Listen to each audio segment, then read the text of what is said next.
Halo, apa kabar semuanya? Semoga kalian semua tetap sehat. Kali ini saya akan menceritakan film yang diambil dari kisah nyata. Sebagian dari kalian pasti tahu dengan nama Don Pablo Escobar. Ya, betul, ia adalah gembong narkoba paling kaya raya yang berasal dari Kolombia. Pernah suatu hari, ia disidang oleh penuntut umum dan para hakim serta pejabat elit. Besok lusanya, semua orang itu tewas dengan mengenaskan. Namun di balik kekejamannya itu, ia sangat dicintai oleh rakyat Kolombia pada waktu itu. Bagaimana alur ceritanya? Kita saksikan sampai selesai.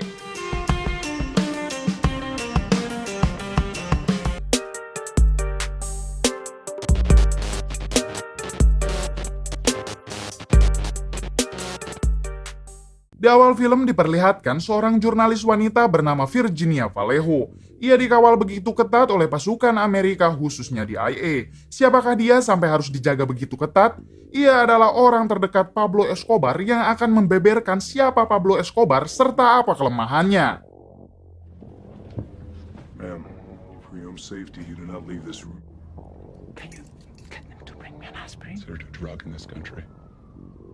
You understand?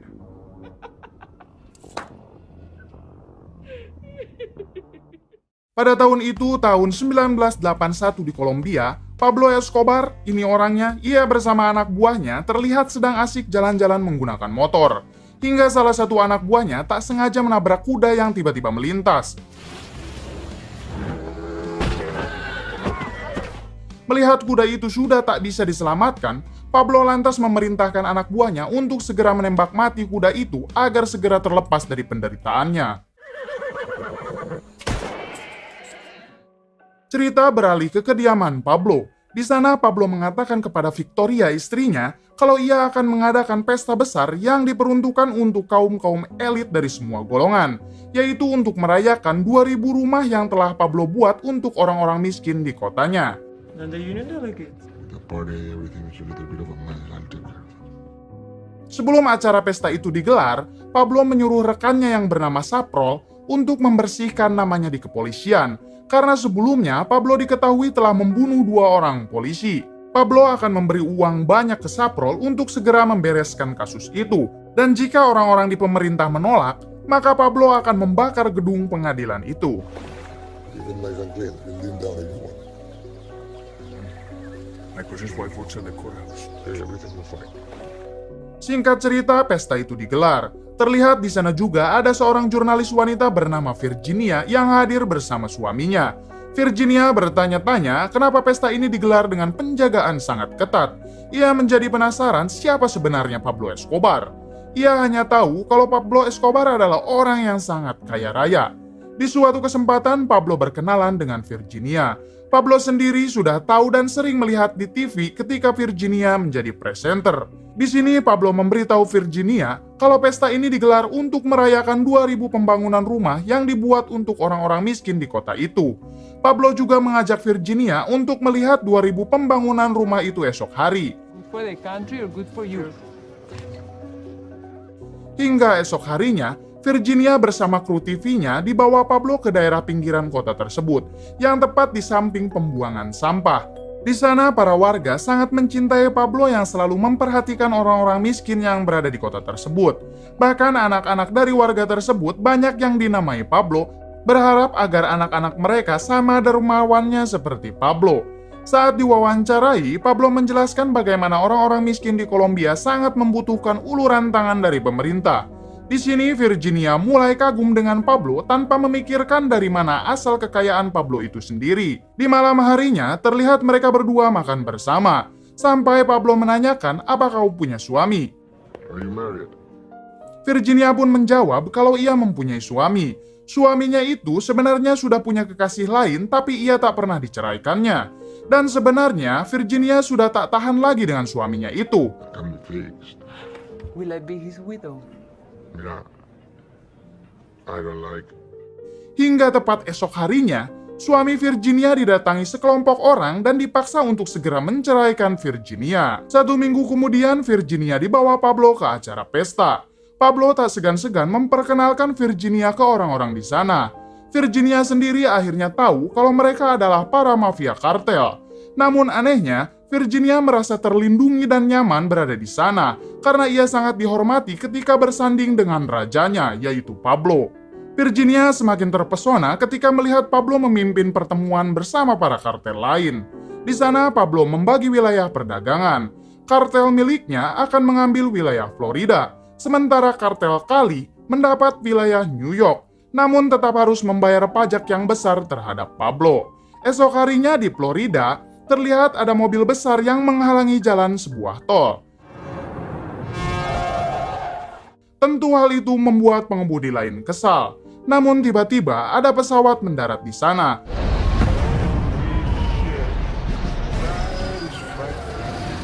Ternyata pesawat itu membawa kokain atas perintah Pablo. Lalu para anak buah Pablo segera mengambil barang haram itu untuk diedarkan di Florida.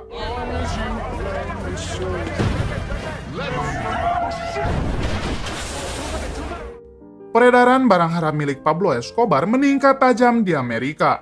Dilaporkan narkoboy yang ada di Amerika, 80%-nya berasal dari Kolombia. Sampai-sampai Presiden Amerika yang pada saat itu menjabat harus terus mengingatkan warganya agar menghindari barang haram tersebut. Presiden juga mengutus agen DIA terbaik untuk menyelesaikan masalah tersebut. Agen tersebut bernama Separ. Separ juga bertemu dengan perwakilan Kolombia. Perwakilan Kolombia itu menjelaskan kalau mereka sangat kewalahan menyelesaikan masalah tersebut di negaranya, mengingat banyak hakim yang sudah pasti disogok atau dibunuh oleh para kartel jika berurusan dengan mereka. Sebagai solusi, mereka akan membuat aturan untuk mengekstradisi para penjahat Kolombia, yaitu untuk semua terdakwa narkoboy di Kolombia akan ditindak dan dihukum di Amerika. Hal tersebut ternyata terdengar juga oleh Pablo dan para kartel lain. Di sini Pablo berencana akan masuk ke dunia politik agar perjanjian ekstradisi itu dibatalkan. Esok harinya Pablo dan anak buahnya mendatangi salah satu calon perwakilan rakyat yang akan mengikuti pemilihan umum. Ia memberikan uang yang sangat banyak untuk kelangsungan kampanye kandidat tersebut. Dengan syarat, nantinya Pablo harus diangkat menjadi senatornya. Tentu saja mereka sangat setuju. Hingga singkat cerita, kandidat itu terpilih dan Pablo menjadi salah satu yang akan duduk di kursi penting di dunia politik.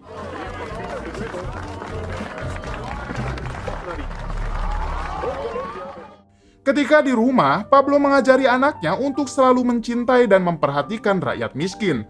Pablo juga mengingatkan anaknya jangan sekali-kali mengonsumsi narkoba. Esok harinya terlihat Virginia yang akan pergi ke Amerika untuk menghadiri acara TV di sana. Namun sebelum ke sana, Pablo memberikan uang yang sangat banyak serta kalung yang sangat mahal ke Virginia. Saat sedang berada di Amerika, Virginia didatangi oleh agen Shepard untuk mencari informasi tentang Pablo. Namun di sini Virginia menjelaskan kalau ingin tahu tentang Pablo, tanyakan saja langsung ke orangnya karena ia juga sekarang sudah menjadi perwakilan rakyat di Kolombia. Namun di balik itu, di Kolombia sedang ada rapat para petinggi negara. Di sana salah satu menteri kehakiman mempermalukan Pablo dengan menyebut uang kekayaan Pablo berasal dari hasil narkoba. Dan hal itu membuat negara Kolombia sangat malu. Yang padahal menteri kehakiman itu menjabat berkat dana besar yang telah Pablo berikan sebelumnya. Di sana Pablo terus dipermalukan sampai para petinggi yang lain mentertawakannya. Hal tersebut tentu terdengar oleh semua warga Kolombia termasuk istrinya yaitu Victoria. Victoria sendiri sebelumnya sudah melarang Pablo untuk terjun ke politik. Hal itu diperburuk dengan surat kabar yang memberitakan kalau Pablo dulu pernah membunuh 2 orang polisi. Yang ternyata Saprol yang diutus Pablo untuk membersihkan namanya dari kasus pembunuhan 2 orang polisi itu tak menjalankan tugasnya. Diketahui Saprol malah memakai uang itu untuk kepentingan pribadinya. Dan karena hal tersebut, Saprol disiksa hingga tewas.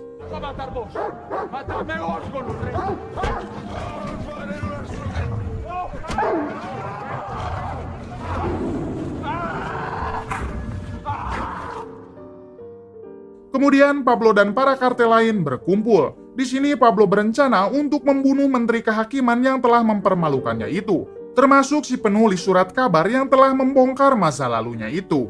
Kartel dari Kali sempat melarangnya, namun Pablo tetap kekeh pada keinginannya.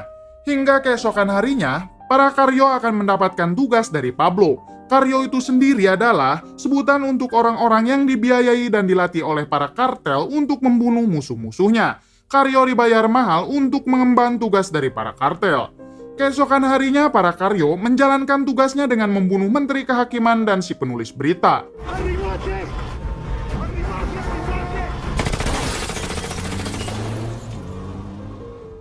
Malam harinya, Pablo dan Virginia bertemu. Di sini Pablo menjelaskan kalau dirinya akan melawan pemerintah yang tetap kekeh ingin mengaktifkan perjanjian ekstradisi itu, walaupun dengan cara berperang. Virginia sempat melarangnya karena yang Pablo lawan adalah pemerintah. Namun Pablo tetap kekeh dengan rencananya itu. You're coming with me. Pablo, you're losing your mind. Hingga pada Mei 1984, para kartel melakukan rapat rahasia dengan perwakilan pemerintah. Di sana para kartel berkenan untuk membayar hutang negara yang begitu besar kepada negara lain. Tetapi dengan syarat, pemerintah harus menghapus jejak kejahatan para kartel, serta membatalkan perjanjian ekstradisinya. Sayangnya di sini perwakilan pemerintah menolak hal itu. Hingga saat itu juga Pablo menyatakan perang terhadap pemerintah. Sejak itu Pablo terus memberikan teror terhadap para penjabat yang menentangnya. Terlihat salah satu penjabat yang sebelumnya menentang Pablo, ia diberikan peti mati ke rumahnya. Hingga pejabat tersebut ketakutan dan langsung kena serangan jantung sampai tewas. Karena teror yang terus dilancarkan Pablo, pemerintah mengeluarkan surat edaran untuk menangkap Pablo dengan hadiah 1 miliar peso. Pablo merasa terhina ketika dirinya hanya dihargai 1 miliar peso. Ia pun memerintahkan anak buahnya untuk mempersenjatai kalangan bawah yang selalu mencintainya, untuk membunuh semua aparat pemerintah dengan imbalan yang sangat besar.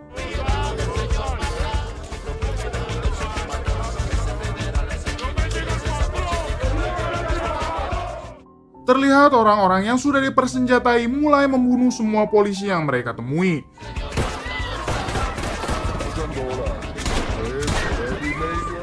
Namun pemerintah juga tak tinggal diam. Para aparat dengan brutal membunuh orang-orang yang dianggap ikut dengan Pablo. As a future Sicario, 10 executions for each dead police officer. Tak sampai di sana, pemerintah yang terus mendapatkan kabar kematian para aparatnya, mereka membentuk agen khusus untuk memberantas para anak buah Pablo. Di balik itu, Virginia tiba-tiba dipecat karena diketahui ada hubungan dengan Pablo. Tak terima dengan itu, Virginia mengancam bosnya kalau ia akan melaporkan hal itu ke Pablo agar bosnya itu segera dilenyapkan. Hijo de puta. Someone tell Pablo to blow up your fucking building with you and your family inside. Beberapa hari kemudian, Virginia menghubungi Pablo dan merasa kesal karena dirinya telah dipecat dan dijauhi orang-orang karena kedekatannya dengan Pablo. Virginia mengatakan kalau dirinya tidak mau lagi berhubungan dengan Pablo. Pada saat itu, Pablo yang sedang bersembunyi di hutan langsung terlacak oleh agen pemerintah, hingga peperangan pun terjadi di hutan tersebut.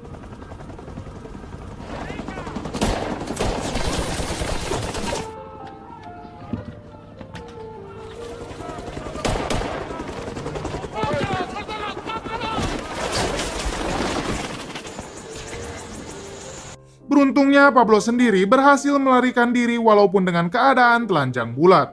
Di balik itu, anak buah Pablo yang memegang kendali kartel Kali tertangkap dan ditembak mati. Setelah itu, Pablo lebih membrutal dengan meledakkan tempat-tempat penting sampai pemerintah merasa kewalahan. Walaupun Pablo orang yang sangat dicari, ia tetap berkeliaran bersama keluarganya. Karena pengoboman itu terus saja dilancarkan Pablo, pemerintah mengajak Pablo untuk bernegosiasi. Pada akhirnya, Pablo mau menyerahkan diri dan akan masuk penjara, namun dengan syarat penjara itu harus Pablo sendiri yang menyediakan, serta perjanjian ekstradisi itu harus dibatalkan. Pada akhirnya, Pablo dipenjara. Terlihat penjara itu seperti hotel mewah, dan Pablo juga bebas berkeliaran karena penjara itu berluas puluhan hektar, bahkan ada lapangan bola. Ketika Pablo ikut bermain bola dengan pesepak bola profesional yang telah ia undang, Pablo juga tak akan pernah menghentikan pertandingan itu sampai tim yang Pablo mainkan itu menang. Tentu saja lawannya akan mengalah karena takut dengan sang raja kartel. Bahkan di penjara sana juga bebas memasukkan wanita-wanita panggilan untuk menghibur dirinya beserta antek-anteknya. Ternyata di penjara tersebut, Pablo lebih dengan mudah mengatur perdagangan narkobonya tanpa harus takut ditangkap polisi. Setiap minggunya anak dan istrinya datang untuk berkumpul. Saya jadi teringat penjara itu sama seperti penjara di Wakanda untuk para koruptornya. Di balik itu, Virginia sendiri yang terus menganggur dan tak kunjung mendapatkan pekerjaan, ia terus menjual harta-hartanya sampai habis. Ia tidak bisa menjadi jurnalis karena stasiun TV di dunia telah memboikotnya. Hingga suatu hari, Virginia pergi ke penjara untuk menemui Pablo. Di sana ia meminta uang yang cukup banyak ke Pablo karena sekarang Virginia berencana untuk tinggal di Eropa. Karena pada saat itu Virginia sudah tidak mempunyai uang sepeser pun. Namun karena pada saat itu Virginia telah membandingkan dirinya dengan istri sah Pablo, membuat Pablo sangat marah. Karena istri Pablo, yaitu Victoria, tidak sebanding dengan wanita manapun. Karena Victoria lah yang telah menemani Pablo ketika miskin sampai kaya seperti ini. Sedangkan Virginia hanya suka dengan Pablo karena Pablo banyak uang.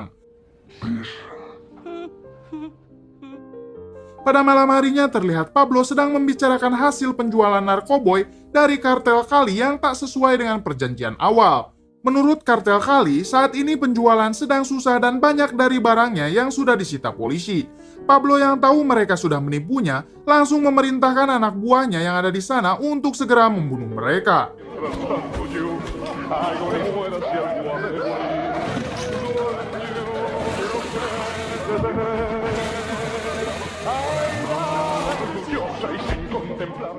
Sayangnya kejadian tersebut harus terdengar ke publik lewat media. Pada akhirnya pemerintah akan memindahkan Pablo dan anak buahnya ke penjara militer. Namun saat akan dibawa, Pablo dan anak buahnya sudah terlebih dahulu melarikan diri. Kemudian para anak buah dari kartel Kali yang telah Pablo bunuh kemarin, sekarang bekerja sama dengan pemerintah untuk membantu membantai anak buah Pablo, dan catatan kriminal mereka akan dihapuskan. Tak sampai di situ, pesaing kartel Pablo juga ikut bergabung dengan pemerintah, termasuk DIA dan CIA. Setelah itu mulai bertebaran mayat dari anak buah Pablo dan antek-anteknya. Bahkan Virginia sendiri terus diteror, sampai suatu ketika Virginia hampir diberondong peluru ketika hendak menjual satu-satunya emas yang ia miliki. This belong to European royalty.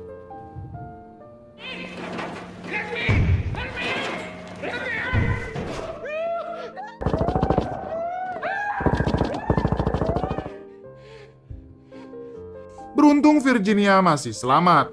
Karena terus-terusan diteror dan hampir dibunuh, akhirnya Virginia menemui agen Shepard. Di sini Virginia berkenan membuka semua kedok Pablo dengan syarat meminta perlindungan. Virginia juga memberitahu kelemahan Pablo, yaitu keluarganya. Di balik itu, Pablo yang merasa keluarganya sudah tak aman lagi, ia memerintahkan istri dan anaknya untuk segera pergi ke Eropa. Namun sayang saat akan pergi, pihak DIA dan CIA yang sudah mengetahui kelemahan Pablo langsung menahan anak dan istrinya tersebut.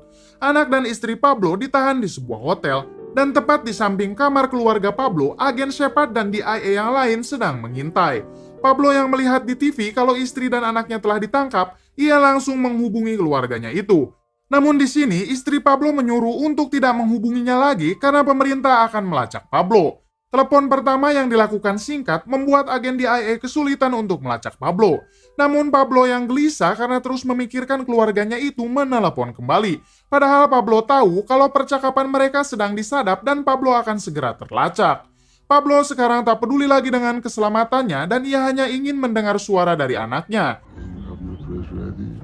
It's so shiny, Daddy. Mommy says I can't be in the show. Di balik itu, para agen yang sudah mengetahui keberadaan Pablo bergegas untuk menangkapnya. Bahkan pemerintah menyuruh agennya untuk membunuh Pablo. Di sana Pablo sempat berbincang ke anak sulungnya yang harus ia katakan ke media nanti, yaitu pemerintah mengingkari janji untuk membiarkan keluarganya pergi ke negara lain. Pemerintah juga terus membohongi dirinya dengan tidak memberi perlindungan ke keluarganya ketika waktu itu Pablo menyerah. Lalu Pablo memberi amanat kepada anak sulungnya untuk bisa menjaga adik dan ibunya. Dan Pablo memberikan tanggung jawab keluarga di pundak anak sulungnya itu. Hingga para agen datang dan langsung menembaki Pablo.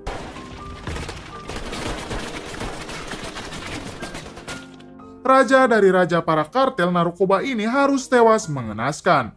Para agen bersorak-sorai mendengar Pablo telah tewas, namun anak dan istrinya menangis. Dan film pun tamat. Bagaimana menurut kalian? Ada kata-kata yang pernah terucap dari mendiang Pablo Escobar, salah satunya, setinggi apapun jabatanmu, sebanyak apapun hartamu, ketika kamu terperosok di bawah, hanya keluargamu lah yang akan terus bersamamu. Jadikanlah keluargamu itu prioritas utama. Cukup sekian dari saya, mohon maaf bila banyak kesalahan. Salam.